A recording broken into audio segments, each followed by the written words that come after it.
WWE goes back to Europe, this time tonight on Friday Night SmackDown in just a few more hours, and then tomorrow morning, around afternoonish, since, the time changed, but Bash in Berlin.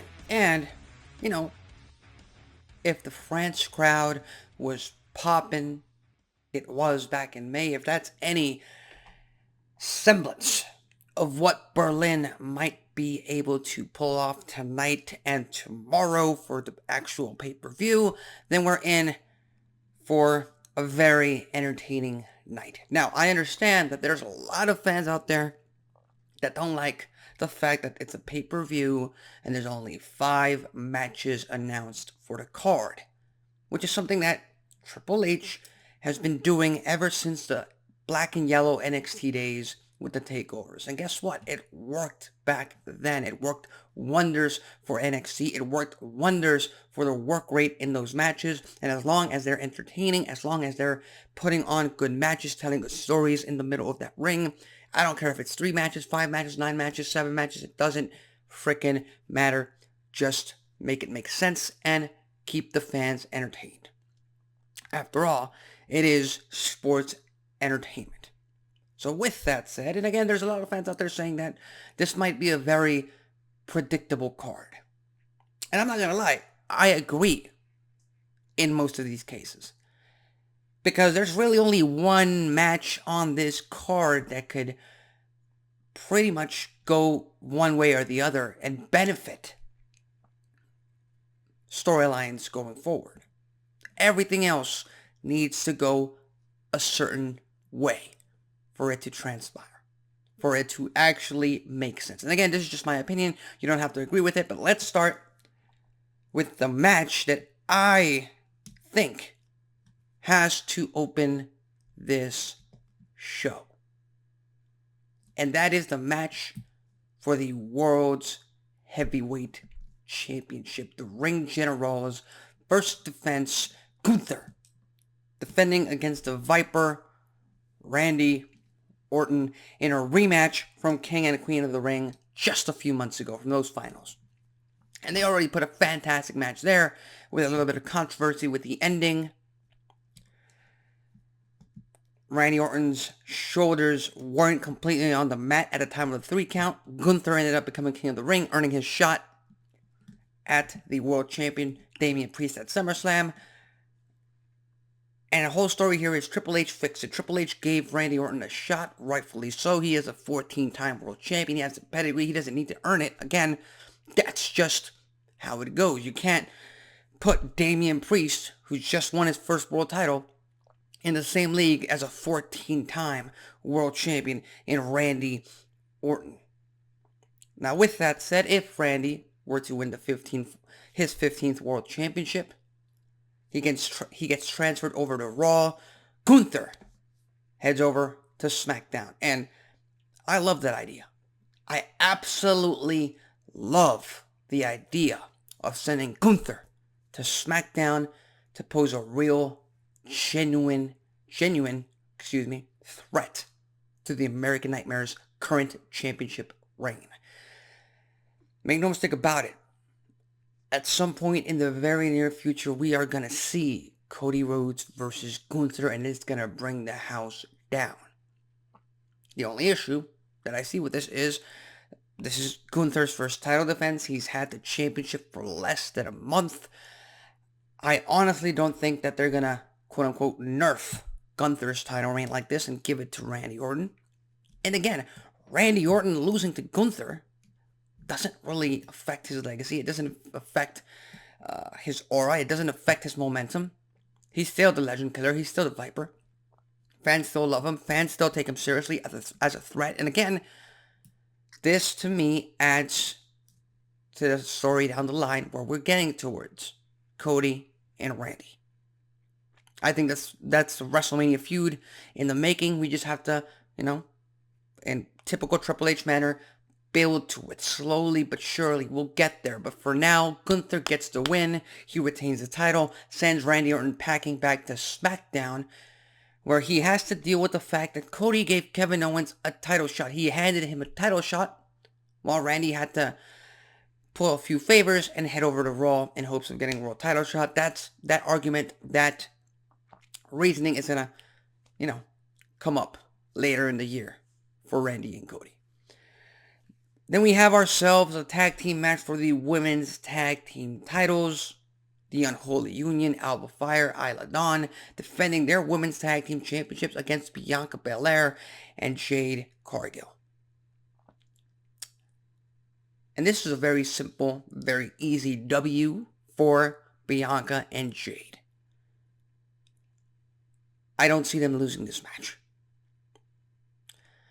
Because if they lose this match, it'll most likely cause a rift between Bianca and Jade.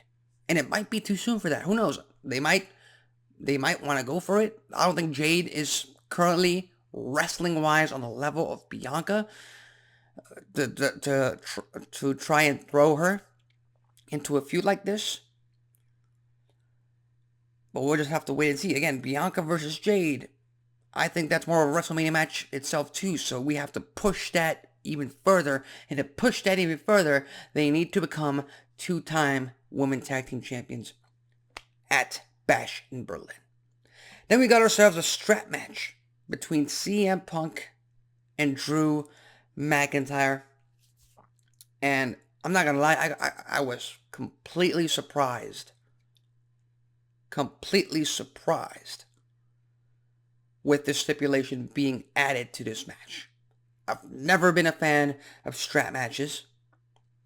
Don't like the dynamic. Don't think it fits this current feud, this current rivalry, because normally strap matches, and again, this is just me making common sense of it and trying to be logical with it, which isn't always the best way to go at things when you're trying to tell stories, because again, we're dealing with human beings. Human beings don't always make the most logical choices. But strap matches, in my mind, would fit more of a Damian Priest, Dominic Mysterio, because Dominic Mysterio refuses to actually put himself in a true, fair, one-on-one situation with the Punisher himself. That seems like more of a stipulation for that kind of dynamic, just like a steel cage would. A strap match between Drew McIntyre and CM Punk, sure, it's entertaining, it's interesting, and it keeps them attached to each other, and for the most part, Drew McIntyre is almost twice the size of CM Punk, so honestly, if I had to pick someone to win this match, it's gonna be Drew. But we have to keep building this feud, building this rivalry, heading into Bad Blood, where we're gonna most likely get Hell in a Cell. And Punk and Drew are going to have to end their feud, end their rivalry in Hell in a Cell. So I'm going to switch gears here. The voice of the voiceless, CM Punk, ends up getting the win at Bash in Berlin. And this just keeps the rivalry going because Drew McIntyre is going to be so unhinged, so upset, so deranged, so out of his mind that he lost to CM Punk, that he's going to want the ultimate stipulation to finally end him in WWE. And that, my friends, is Hell in a Cell. Then we got a singles match for the WWE Championship. The American Nightmare gifted this shot to Kevin Owens. There's a lot of people out there saying that Kevin Owens might turn heel tonight in Berlin on SmackDown, and that's going to build up this rivalry. I disagree. I think that they're still going to be chummy best friends, or at least allies, in their fight against the Bloodline. And we're going to head into Bash in Berlin. Sportsmanship-like conduct between both superstars. And Cody Rhodes is going to get the win. The American Nightmare is going to get the win. 1, 2, 3. Beats Kevin Owens.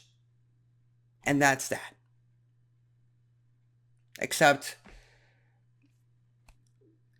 involuntarily, Cody Rhodes unlocked the prize fighter in Kevin Owens once again. And that's when KO turns heel.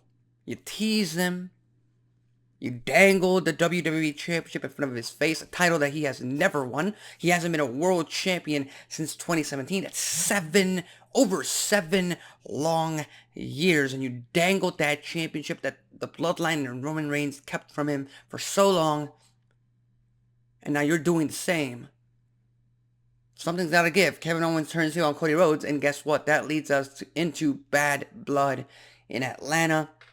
And you don't need Hell in a Cell for that. It's not that big of a feud. It's not that deep, as they say. But it's gonna. We need a little bit more spice in this feud between Cody and Kevin Owens. And I think the first true step in that spice, in that flair, is gonna happen at Bash in Berlin. And finally, we've got the match that could go either way. The Terror Twins. Damian Priest and Rhea Ripley face off against the It couple of the Judgment Day in Dirty Dominic Mysterio and Liv Morgan. And I say this match could go either way, because regardless of if the Terror Twins win, regardless if Dominic and Liv win, we're still going to get Liv Morgan defending the world title against Rhea Ripley down the line. We're still going to get Damian Priest versus Dominic Mysterio, and after that, we're still going to get Damian Priest versus Finn Balor. Doesn't matter who wins, doesn't matter who loses, the outcomes will remain the same. It's a matter of who do you want to have bragging rights? Who do you want to have the momentum going forward and being able to head over to Monday Night Raw and keep bragging? And in my opinion, just like with Randy Orton, obviously, not comparing a legend to a very team in the Terror Twins. I think Dirty Dom and Liv Morgan must get the win. I think they will get the win. They keep the bragging rights. They keep getting one over the Terror Twins, of course, with help from Balor, JD, and Carlito. Bad Blood. The Terror Twins, I don't see them as babyfaces. I've said that multiple times in the past, but, currently, they're babyfaces. At Bad Blood, they get their comeuppance, they get their wins, and all is well in their world, at least for now. But at Bash in Berlin, I firmly believe Dirty Dom and Liv Morgan get the win over the Terror Twins. They steal it. It's not gonna be dominant. It's not gonna be a certified 1-2-3 clean win. They just gotta keep the momentum rolling, keep the heat on this couple. So with that said, those are my predictions for Bash in Berlin this weekend, Saturday morning, I believe, Saturday afternoon, something like that. I'm gonna have to check at what time it starts. But with that said, what are your thoughts? What are your predictions for this upcoming weekend? Bash in Berlin, taking place another WWE PLE. So with that said, I'm Alexis Carrillo. This has been Wrestling Talk, and I'll see you next time.